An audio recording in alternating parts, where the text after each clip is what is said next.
or won't they? We look ahead to the Bank of Canada's interest rate announcement this week and what it could mean for your mortgage.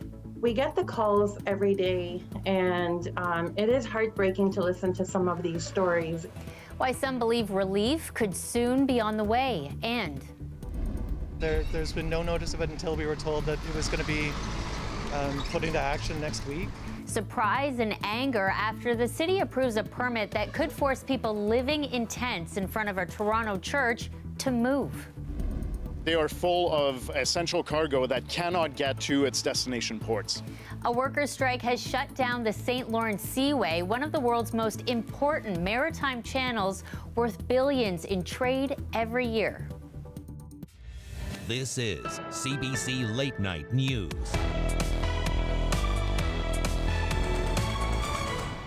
Thanks for joining us. If you're like many Canadians struggling to pay for just about everything these days, you're likely watching to see what the Bank of Canada will do this week after 10 interest rate hikes since last March, all aimed at cooling inflation. The question now is, will they or won't they do it again? Here's Patrick Swadden. Canada's inflation rate cooled to 3.8% last month, and that's a relief, says our Deputy PM and Finance Minister. The trend is in the right direction, and that is good news for Canadians. That's come after 10 interest rate hikes by the Bank of Canada since March of last year, all in an effort to cool inflation. But Ontario's Premier is saying no more. In the second letter in as many months, Doug Ford wrote to Bank of Canada Governor Tiff Macklem asking him to stop any further hikes. This expert says raising the interest rate was necessary. But raising rates is what Bank of Canada is doing to bring the inflation down. And they did it. The good news is we're seeing prices come down. But Ingrata says it doesn't take away the hurt that some Canadians are feeling. You know, we get the calls every day, and it is heartbreaking to listen to some of these stories. Stories like Abdi's, a Brampton homeowner with a variable rate tied to Bank of Canada increases. Last year, it really went up very high. And he says that's made it tough for the family, with more and more income going to mortgage payments.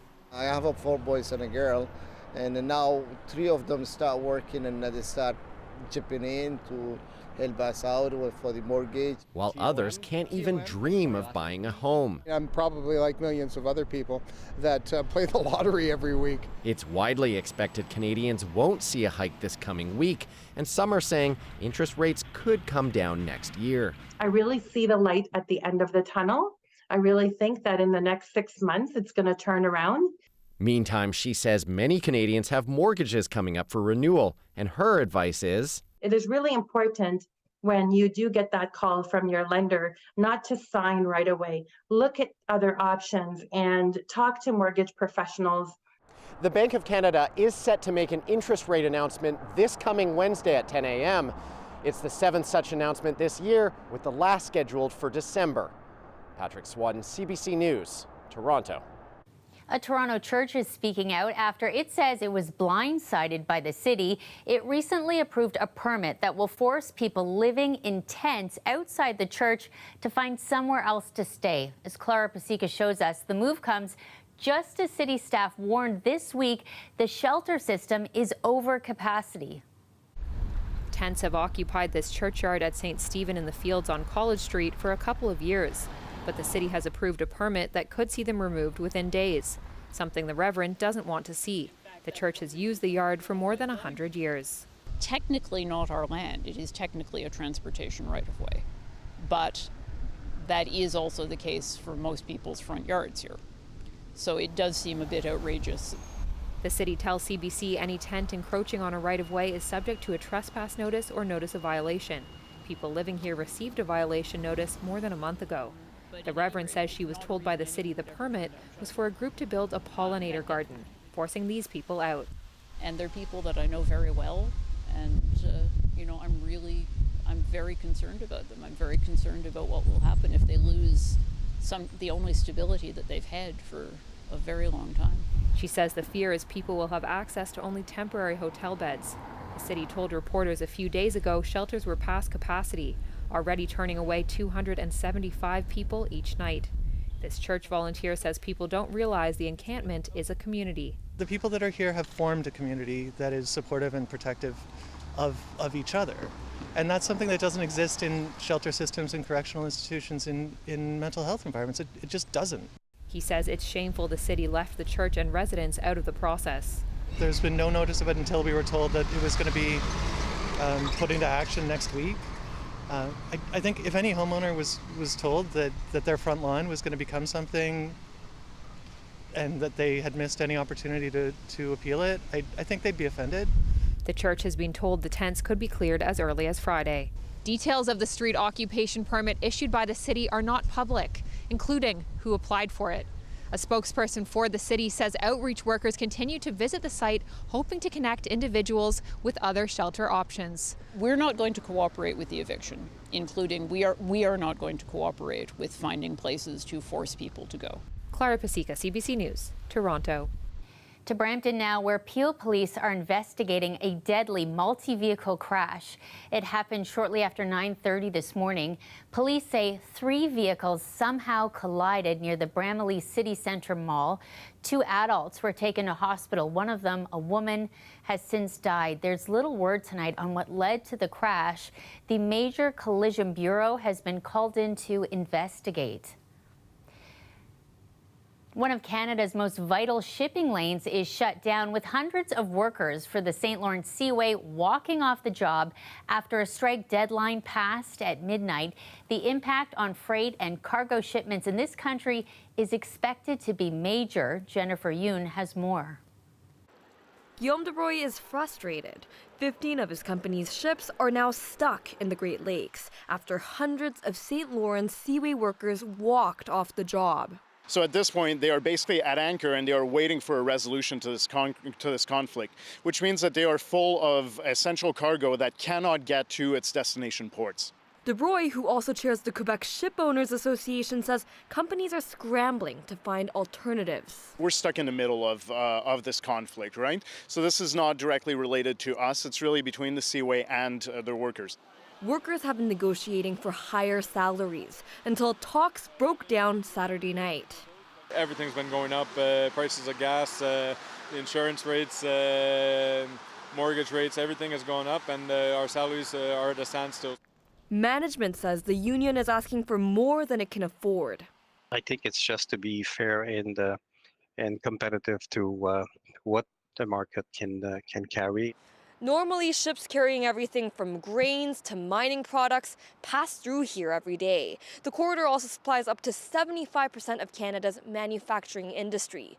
Experts say any breakdown of those supply chains will hurt Canada's economy. The Seaway is in a region that if we put all the provinces and states together, it represents an economy of $6 trillion, so it's huge. There's also concern about the impact the strike will have on small businesses in Canada. The more a strike like this lasts, the greater impact businesses will feel. Both Federal Labour Minister Seamus O'Regan and Transport Minister Pablo Rodriguez are urging the parties to get back to the table and reach an agreement. But it's not clear when ships will be able to sail through the Seaway again. Jennifer Yoon, CBC News, Montreal.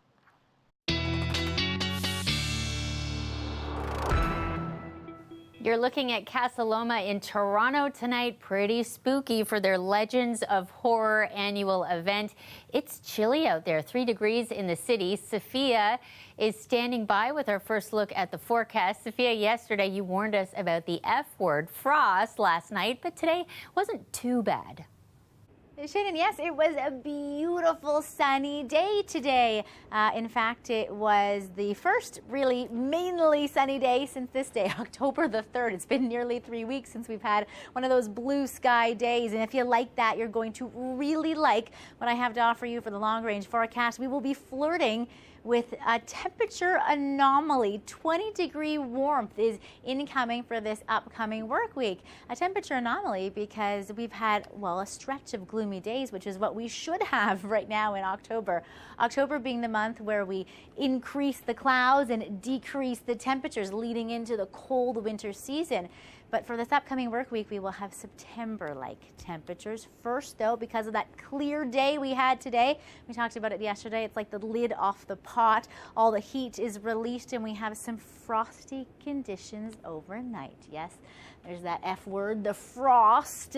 The last time we were -1 was April the 9th, and what this means is many communities around the GTA will be scraping their car windshields for the first time as they get ready for their work commute on Monday morning. But you're really going to like what comes after that. It's a bit of a seasonal U-turn, Gulf moisture and Gulf heat. That's your tease for your long-range forecast coming up at the end of the show. Shannon. Thanks, Sophia. To the Middle East now, Ottawa says it has a, quote, high degree of confidence that Israel did not strike that hospital in Gaza City on Tuesday. Defense Minister Bill Blair says analysis by the Canadian Forces Intelligence Command points to the blast coming from an errant rocket fired from Gaza. Now, the review was based on open source and classified information and examined the flight pattern of the munition and the damage it caused. Palestinian officials said more than 470 people were killed in the blast. Israel disputes that number. Getting food, water, and medical supplies into Gaza continues to be a challenge. Katie Simpson has more on hospitals overwhelmed and the devastating impact on children and families, a warning some of these images are hard to watch.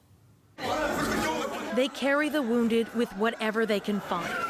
Urgent arrivals inside a Gaza hospital that simply can't keep up. Patients get care wherever there's space. Overwhelmed doctors and nurses work as quickly as they can. More than 160 people were killed, another 300 hurt in airstrikes over the past 24 hours, a hospital official says. The scenes of mourning are heart-wrenching, as is what we're about to show you next. A local journalist says some parents are writing their kids' names on their bodies to make them easier to identify if they die. These children are from the same family, so small they fit on a single stretcher. Sunday was a bloody day, says the hospital's director general, who describes the recent bombardment as relentless. The Israeli military says their intelligence confirmed the presence of a Hamas leader near the hospital, and in a statement to the BBC said that fighter had given orders to fire on Israel from that area. And as the conflict intensifies, the U.S. remains at Israel's side.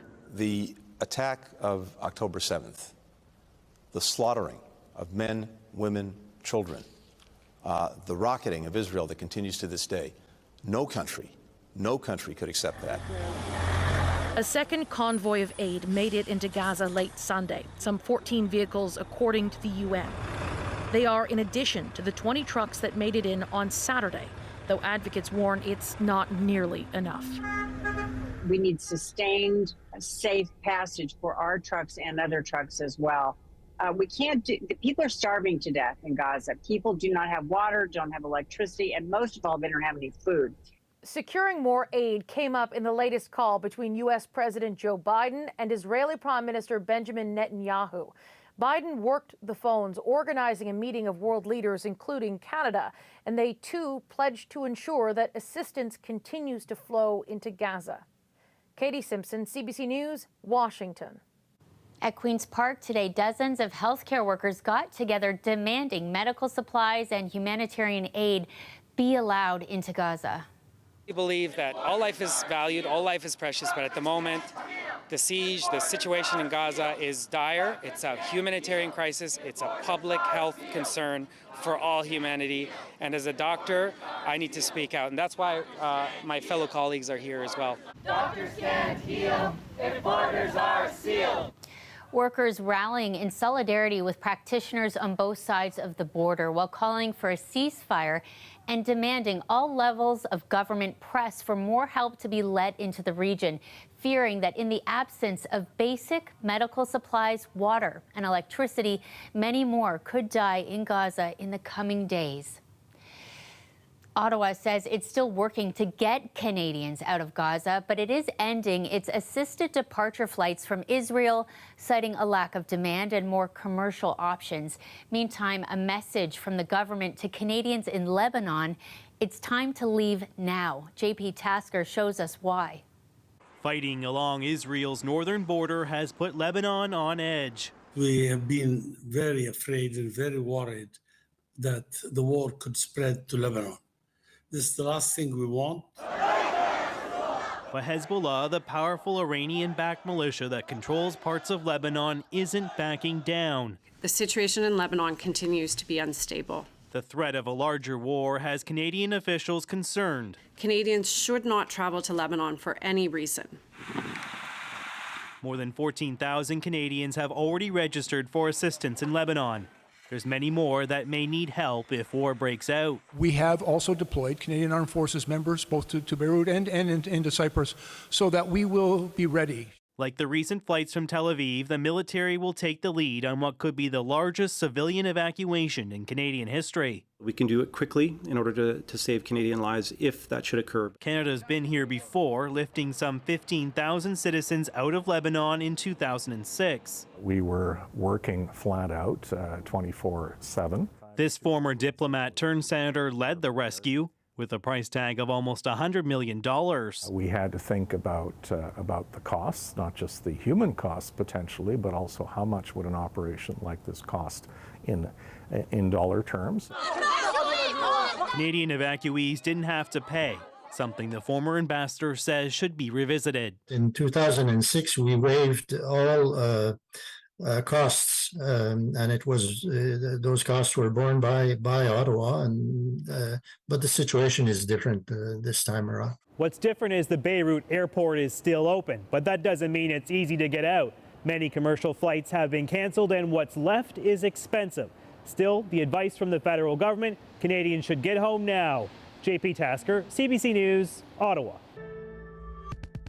Just 2 weeks after the NHL banned players from using rainbow-colored pride tape on their hockey sticks, the first player has intentionally disobeyed the rule. Former Toronto Maple Leaf Travis Dermott, now playing for Arizona, showed his defiance on the ice last night. As Philip Lishanek tells us, he is a longtime ally to the LGBTQ community.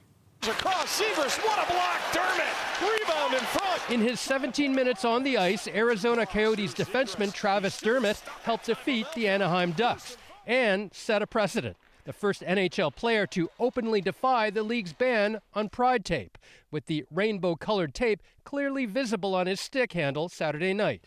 The founder of the pride tape movement says he wasn't surprised. Dermott has supported LGBTQ causes throughout his career. As soon as the ban was announced, Dermott ordered more. We knew he was going to use it. It was just a matter of when. Some fans were also quick to show their support on social media, posting pictures of their own pride tape and even ordering Dermott jerseys. The NHL banned pride tape and specialty jerseys after several players sparked controversy for sitting out Pride Night activities. I'm going to change jerseys for warm-up because that's just become more of a distraction from really the essence of what the purpose of these nights are. The league reportedly said it will review Dermott's use of the pride tape as a possible violation of the ban. If they do decide that they're going to fine Travis or the team, I think they are going to unleash a firestorm. It's literally just players wanting to show their allyship through like a couple tiny pieces of tape. This sports analyst says this is a mess of the NHL's own making, since initially it allowed the use of pride tape, then changed its mind. So if Travis Dermott gets away with this unscathed, I think you're going to see more players do it. And if the NHL punishes him for it, it's possible that even more players do it. Other NHLers have already voiced their criticism of the pride tape ban, and now that one player has broken it, the question is, who's next? Philip Lishanek, CBC News, Toronto. A Toronto teen is going to leave this year's Pan Am Games in Chile as the youngest gold medalist on the Canadian roster.